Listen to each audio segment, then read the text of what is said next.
C05 dengan NIM 6423245. Di sini saya akan menjelaskan sedikit materi tentang sejarah bank. Nah, sekilas tentang sejarah Bank Indonesia. Kembali di era pemerintahan Hindia Belanda, di Javasche, bank didirikan tepatnya pada tahun 1828. Di Javasche, bank bertugas mencetak dan mengedarkan uang. Kira-kira 1 abad kemudian, tepatnya pada tahun 1953, Bank Indonesia dibentuk dengan menggantikan fungsi dan peran De Javasche Bank.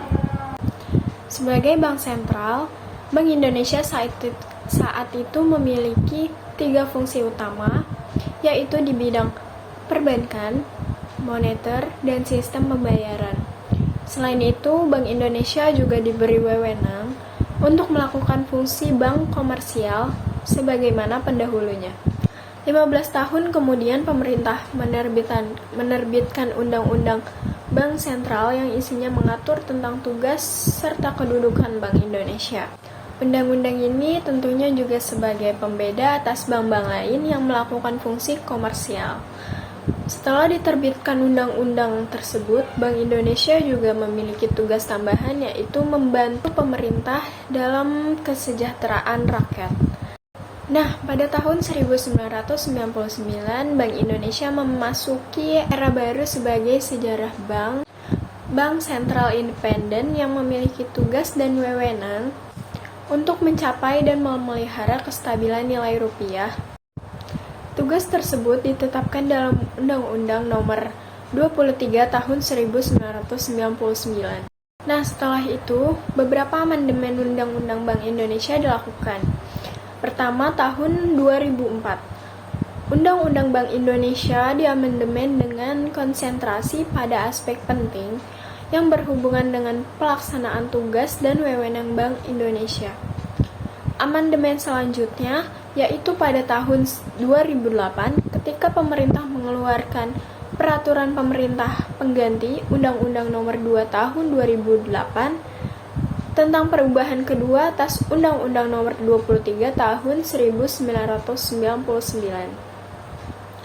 Dalam perubahan tersebut ditegaskan bahwa Bank Indonesia juga berperan sebagai bagian dari upaya dalam menjaga stabilitas sistem keuangan.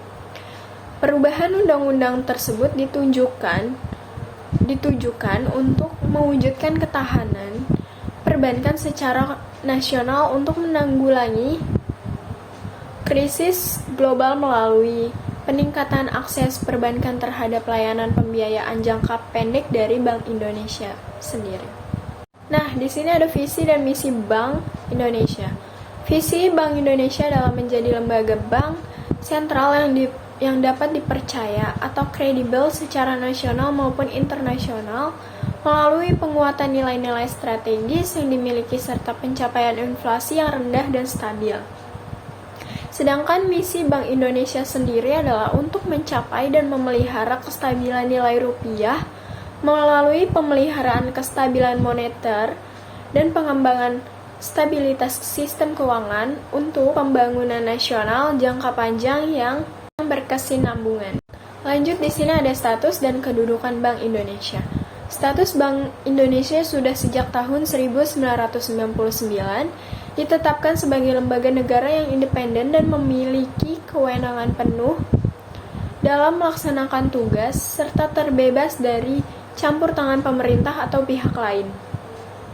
Hal tersebut berdasarkan Undang-Undang Nomor 23 Tahun 1999 yang kemudian diubah melalui Undang-Undang Nomor 6 Tahun 2009 tentang Bank Indonesia. Mengingat status tersebut, maka pihak luar atau pihak lain tidak boleh melakukan intervensi dalam bentuk apapun.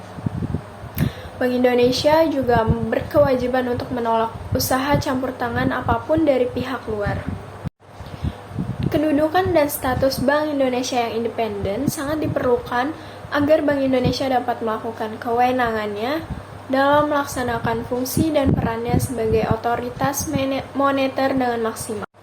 Selain itu, Bank Indonesia juga diakui sebagai badan hukum, baik itu badan hukum publik maupun badan hukum perdata yang ditetapkan dengan undang-undang. Nah, produk dari Bank Indonesia sebagai badan hukum publik berupa aturan-aturan hukum yang mengikat atas dasar pelaksanaan undang-undang yang berlaku bagi seluruh masyarakat. Sebagai badan hukum perdata dapat bertindak untuk dan atas nama sendiri di pengadilan maupun di luar pengadilan. Nah, tugas dan tujuan Bank Indonesia sendiri, Bank Indonesia memiliki satu tujuan tunggal dan 3 pilar utama dalam mendukung tercapainya tujuan tunggal tersebut. Mengingat peran dan kapasitasnya sebagai bank sentral, Bank Indonesia mengemban amanat untuk mencapai dan memelihara kestabilan nilai rupiah. Maka dari itu, Bank Indonesia memiliki beberapa tugas seperti 1. Menjaga kestabilan nilai rupiah terhadap barang dan jasa. 2. Menjaga kestabilan nilai rupiah terhadap mata uang negara lain. 3. Membuat dan mengawasi regulasi untuk semua bank yang ada di Indonesia. 4. Melakukan penelitian juga pemantauan. Dan 5. Menyimpan uang kas negara dan memberikan bantuan dana kepada bank-bank di Indonesia yang sedang mengalami krisis. Untuk mengukur aspek pertama bisa dilihat melalui laju perkembangan inflasi, sedangkan aspek kedua bisa dilihat dari nilai tukar rupiah terhadap mata uang negara lain. Dengan satu tujuan tunggal tersebut, diharapkan Bank Indonesia dapat memfokuskan langkah serta memperjelas batasan-batasan tanggung jawab yang harus dilakukan. Oleh karena itu, masyarakat maupun pemerintah dapat dengan mudah melihat bagaimana kinerja Bank Indonesia dalam mensukseskan tujuan tunggal Bank Indonesia, yaitu memelihara nilai rupiah. Maka Bank Indonesia memiliki 3 pilar utama yang sekaligus juga menjadi bintang jangkauan tugasnya. 3 pilar tersebut adalah: pertama, menetapkan dan melaksanakan kebijakan moneter. 2. Mengatur dan menjaga kelancaran sistem pembayaran. 3. Menjaga stabilitas sistem keuangan. Nah, di sini kita sudah sampai di slide terakhir, yaitu mengenal Bank Indonesia berarti ikut mewujudkan fungsi dan tugas Bank Indonesia sendiri. Bank Indonesia hadir untuk mewujudkan perekonomian di Indonesia yang lebih baik dengan cara menjaga nilai rupiah agar tetap stabil.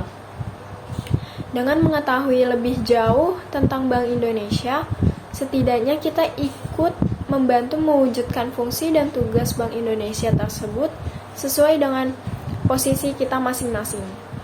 Hal yang paling sederhana dan bisa kita lakukan adalah dengan mencintai rupiah atau tidak pernah transaksi dengan mata uang asing dan menggunakan produk lokal tanah air. Nah, sekian materi yang bisa saya bawakan. Kurang lebihnya mohon maaf. Wassalamualaikum warahmatullahi wabarakatuh.